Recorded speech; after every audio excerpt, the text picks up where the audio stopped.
Next from Springfield, we talked to Senator Mike Hastings about a bill that would make websites inform users of the sale of their personal information to third-party vendors. Following Senator Hastings, we talked to Michael Reaver, the VP of Government Relations for the Chicagoland Chamber of Commerce, who says the bill would actually hurt online businesses. This runs about 20 minutes. Senator Mike Hastings, thanks for joining us on the Illinois Channel. We appreciate your time to speak to us about a bill that you're bringing up to the Senate, and about a lot of us have, of course, gone on the internet. We never know what of our information is going out there, and it's hard to discern.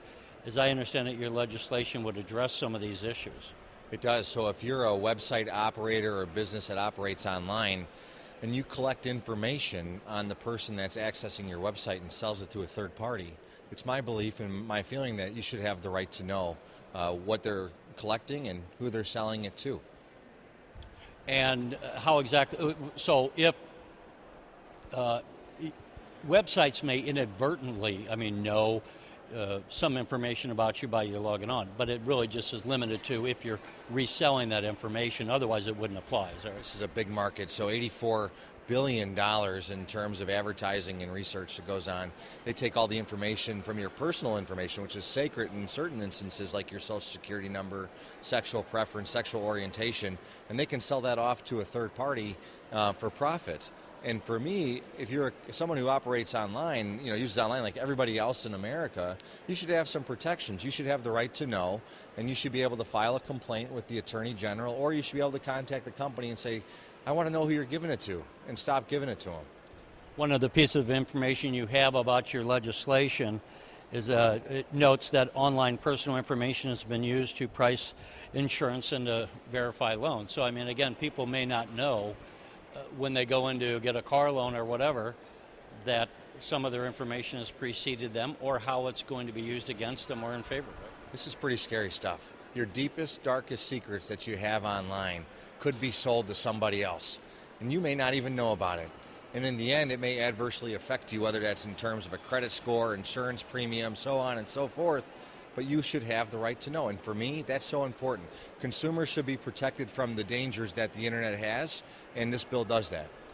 What about is there any pushback from, first of all, it would just, I presume, would it apply to the borders of Illinois? Of course, many of the websites we go to might be located in other states, but it would still apply to them or not? Anyone who operates in the state of Illinois, this bill will apply to. But would the server have to be physically in the state of Illinois, or could the server be, if the server's in New York, does it apply to that website? Yes, it does. It applies to any website that operates in the state of Illinois. And for me, there's so many, we're not trying to stifle business or stifle innovation or entrepreneurship. We've built in different things into our bill that give small businesses the ability to operate. Now, this only is limited to those that actually sell information to third parties. If you're not selling information to third parties, you're not covered under this act. So it doesn't put that burden on the businesses that all these lobbyists down here in Springfield say it does. If you sell information to third parties, you're subject to the act. If you don't, you're not. So guys like Uber, Lyft, where they share information with Uber drivers or a Lyft driver, they're not covered, they're protected from this. What is the bill number? It's Senate Bill 1502, and I can tell you right now, when I filed this bill, I was the best job creator in Springfield. All these tech companies that have $84 billion in business, I was the best job creator in Springfield, and I can tell you this, I may be the best job creator, but I'm the best protector of consumer information as well. In that they're hiring lobbyists to fight the bill. And these companies will do whatever it takes to put profit over people, and for me, it's about the people back home. They need to be protected. Do you have a co-sponsor over on the House side? We do. Representative Art Turner is on the bill. We have over 20 co-sponsors on the bill in the Senate. People realize back home that people want to feel protected. On the House side, it's loading up just as much as it is in the Senate. Tomorrow will be the vote. We really look excited for people to go ahead and just vote for your district. 97% of the people in Illinois, we did a poll across the state of Illinois, feel as if they have a reasonable expectation of privacy and that their information should be protected. Is there any mechanism in the bill that if I wanted to go to whatever website I visit and say, what information are you gathering on me that I would have a right to have them tell me, and how would they have to communicate it? Or could they just have like a piece of information on the website that says, if you're on this website, this is what we gather? Yeah, so they have a toll-free number on their website, or somewhere that's on the website where the consumer can see it. They can contact the company. They have the ability to cure or take care of the problem if there is a problem. And if they choose not to take care of it, then you can go ahead and file a complaint with the Attorney General, and the Attorney General will go ahead and enforce the law. Okay, and is there an opt-out plan? I mean, as some consumers might say, I don't care if you gather this information, and others would mind. If you choose that you don't want to have your information sold to a third party, then you could say, hey, I want to opt out of this, and you'll stop using that website or whatever the provider is. Some people don't care, and that's fine. But again, you should have the right to know. Maybe we can have something where they can pay us for our own information. That might be handy too. But Mike Hastings, I'm just teasing. Thank you for joining us. If you want to file the bill, go right ahead. Mike Graber with the Chicagoland Chamber of Commerce. Thanks for joining us on the Illinois Channel. And one of the issues that is going around is when any of us go to a website, unbeknownst to us, or in a lot of cases unbeknownst to us, there's information being gathered by the people that have the website. Sometimes it is to, as they would say, enhance the quality of the visit, so that next time you come back they can maybe make their website offerings more available and pertinent. But there's the issue of that information being sold, and there's several bills that are designed here in the Illinois House and Senate to, as I understand, prohibit the selling of it. You're saying that would create some problems, and what problems do you foresee? So from the Chicagoland Chamber of Commerce's perspective, there's a lot of issues with the bill. One, it is driven by plaintiffs' attorneys, and what these bills are, in essence, opening up businesses, both large and small, to are frivolous class action lawsuits against these businesses, even for honest mistakes. And that's a huge concern for us because it provides it enables a chilling effect on businesses, especially in our burgeoning tech sector, especially in Chicago and Chicagoland. That tech sector is thriving. It was ranked number 6 worldwide as one of the fastest growing tech hubs in the entire world. And so these bills, while couched in terms of protecting privacy, they are nothing of the sort. I say this as a layman, so I don't want to look like I'm arguing with you, but asking the question, I can understand why people would have a website, would want to gather information. Some of it may even be inadvertent. I mean, you're going to know the number of the laptop that logged into your website or whatever. You might know what area of the country it's from. You're going to pick up some of that information. The Illinois Channel is a website. We probably, not that we're out there, but we're not out selling the information. Isn't that a key component? What if we just said, well, why not just gather this information, but don't sell it unless you, as a consumer, specifically give the right to have that information sold? Right, it's a good question and a fair question. I think with the bills, though, it is actually selling and sharing, so it's not just a matter of selling. It's selling and sharing that these companies are required to then maintain and collect all this information that they otherwise wouldn't necessarily identify with an individual. So, for example, right now most companies, they have privacy policy, obviously, laying out their protections, and they often don't identify the individual person as being associated with that data. They're more of a number, if you will, for lack of a better phrase. What this bill would basically force these companies to do is now identify that individual, because now they have to collect all this information that is not linked together. So name, birth date, even non-sensitive information like weight, height, race, gender, eye color, any of that can be personally identifiable, and now companies will be forced to maintain and collect that, and then they will actually have to identify that information with a person, because that person, through this legislation, will then be able to ask the company, do you have my information and what do you use it for?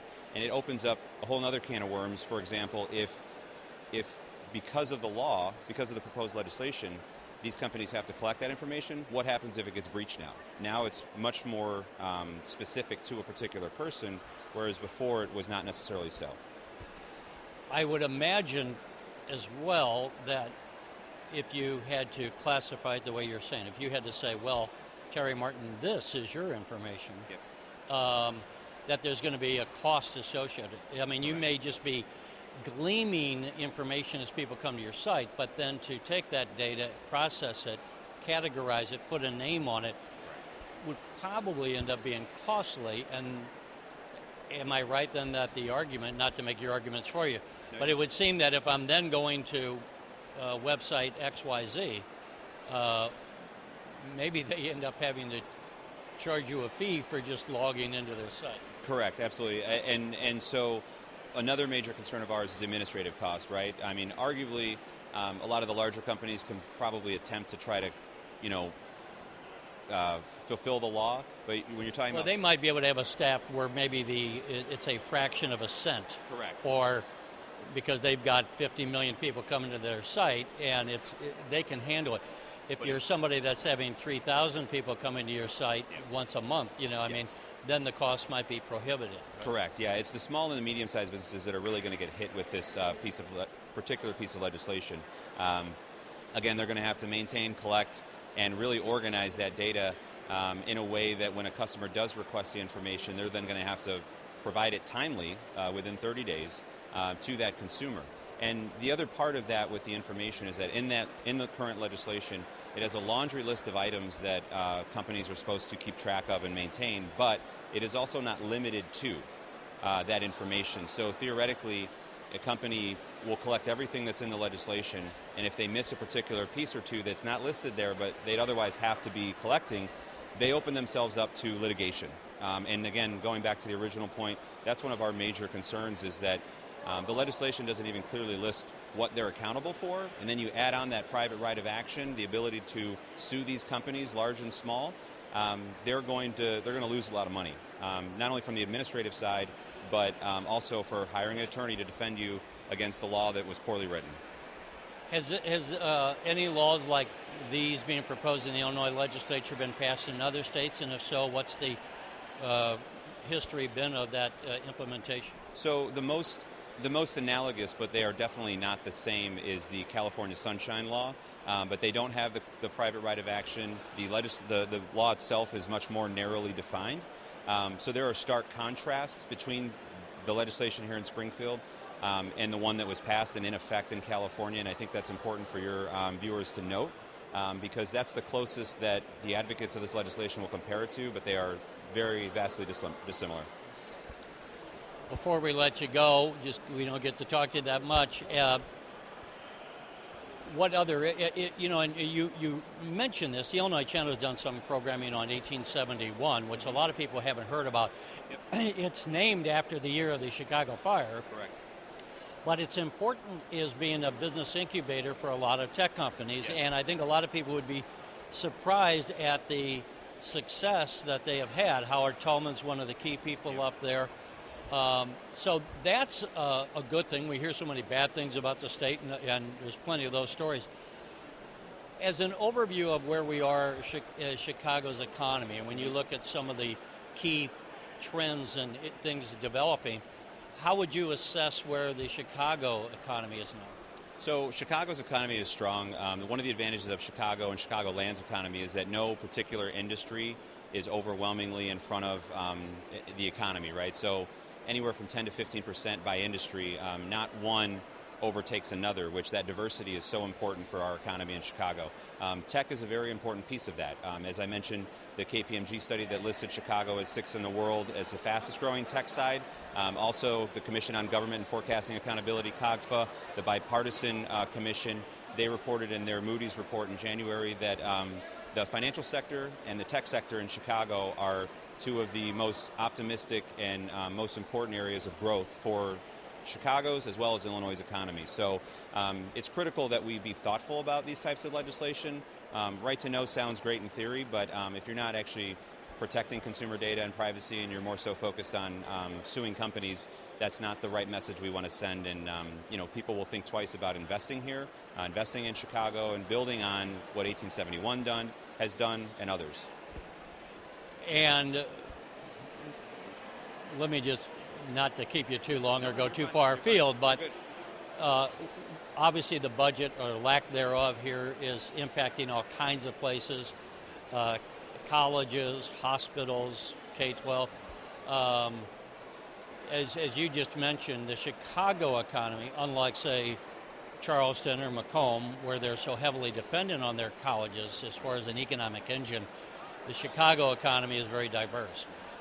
But to what extent is the lack of a state budget having an impact? Is it too minimal to be felt, or is it having any kind of a significant impact?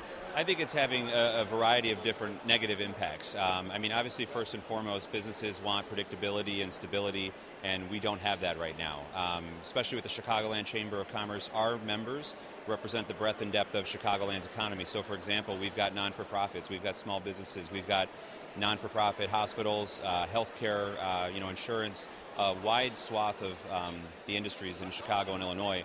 And so they want stability, they want predictability, and right now, obviously, we don't have that. The Chicagoland Chamber, for example, we are supportive of new revenues. What those exactly are is obviously an important question to ask, but we know that there are revenues coming, but we need to be thoughtful about that. And we also need the economic reforms. So, by revenues, let's make clear, you mean taxes coming?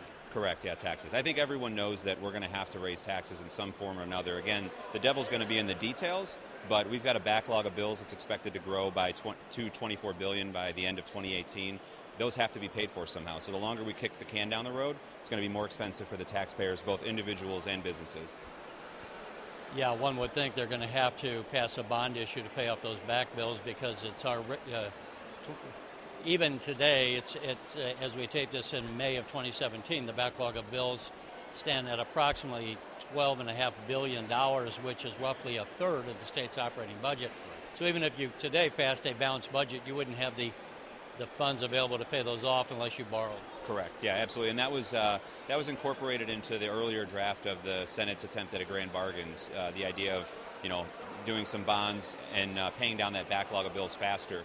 Because I think people also forget there's interest being paid on that backlog. When vendors aren't being paid, you're paying millions of dollars in interest that's eventually also going to have to be paid, which adds to the total. And we say the state has to pay that. It's not the state, it's the taxpayers that are paying that 9 to 12% interest. Correct. And now, as we just said, on over $12 billion. So yes. that adds up. Yep. And it's going to be, as you mentioned, it's going to be the individual citizen and the businesses, the taxpayers that are going to be paying for it. And so that's why we've been urging a resolution to the budget impasse. We think that the four legislative leaders and the governor should continue to work together and try to solve this, because it is an issue. All right, Mike Reaver, we could talk more, but maybe another time we'll do it. Absolutely. Thanks for joining us. Thank you so much. Thank you.